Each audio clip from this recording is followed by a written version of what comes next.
Halo, assalamualaikum warahmatullahi wabarakatuh. Bertemu lagi dengan saya Ririn di channel Mata Hati Korea. Nah, kali ini saya mau memberitahukan kabar gembira ya untuk para pendatang, khususnya orang Indonesia yang mau masuk ke Korea ya. Nah, pernyataan ini telah disiarkan pada saat briefing pada tanggal 11 Maret yang lalu. Yang isinya kamu perhatikan. 1. Siapa saja yang kedatangan di Korea pada tanggal 21 Maret tahun 2022 akan dibebaskan dari karantina dengan syarat bila telah vaksin dosis 2 lebih dari 14 hari sampai 180 hari ya maksimal, atau booster 3 baik itu vaksin di luar negeri, di Indonesia atau di Korea.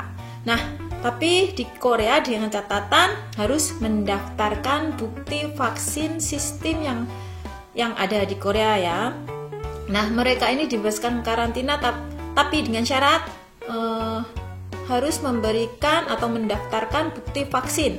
Nah, bukti vaksin tersebut akan disediakan oleh pemerintahan Korea seperti untuk QR kode ya bila vaksin di Korea, atau pendaftaran vaksin melalui komputer juga bisa, atau mungkin juga aplikasi seperti KUV ya atau Kakao dan lain-lain. Nah, untuk yang kedua, untuk kedatangan pada tanggal 1 April, semuanya yang sudah sukses vaksin dosis 2 ataupun dosis 3, itu yang dosis 2 itu lebih dari 14 hari, maksimal 180 hari. Nah, itu semua orang baik yang di luar negara Korea atau yang di Korea telah vaksin tersebut akan dibebaskan karantina, tapi tanpa harus mendaftarkan bukti vaksin tadi ya di sistem aplikasi tadi. Tadi kalau pertama harus pakai sistem aplikasi, daftarin apakah kalian telah sukses vaksin atau belumnya. Tapi kalau untuk tanggal 1 April tidak pakai seperti itu juga nggak apa-apa ya. Nah, nanti di semua lain kedatangan akan diberikan petunjuk pendaftaran vaksinisasi dengan bahasa Korea, tulisannya Sajon Imyok System. Nah, bila tiba-tiba kamu di Korea secepatnya kamu daftarkan ya riwayat vaksinisasi kamu. Nah, saran dari saya untuk teman-teman yang misalkan yang sudah cuti dan mau kembali lagi ke Korea pada tanggal yang telah saya sebutkan tadi, supaya mendaftarkan atau misalkan tidak mempunyai KUV, kalian bisa membawa surat vaksin itu ke Bogonso atau puskesmas setempat ya, supaya kamu di situ didaftarkan di KUV gitu. Nah, untuk pendatang sebelum penerbangan diwajibkan tes PCR ya, 1 hari sebelum kedatangan itu harus PCR di tempat negara kalian masing-masing, misalkan dari Indonesia atau dari negara lainnya.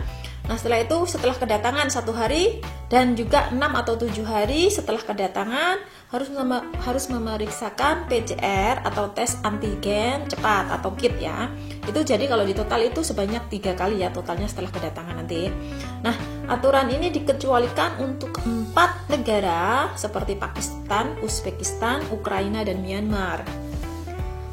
Dan untuk semua kedatangan yang dulunya transportasinya itu hanya bisa lewat jalur transport yang telah disediakan oleh pemerintahan Korea, maka pada tanggal 1 April semua pendatang dari luar negeri bebas untuk menggunakan transportasi umum.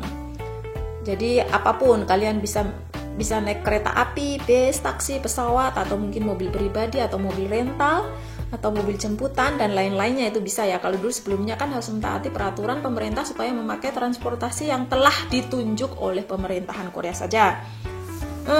Terima kasih atas perhatiannya, semoga bisa membantu untuk yang akan terbang memasuki Korea. Bila informasi ini membantu, jangan lupa untuk sharing, dan untuk yang belum subscribe silahkan subscribe. Karena dengan subscribe Anda akan memberikan semangat bagi saya ya, terutama. Sekian, wassalamualaikum warahmatullahi wabarakatuh.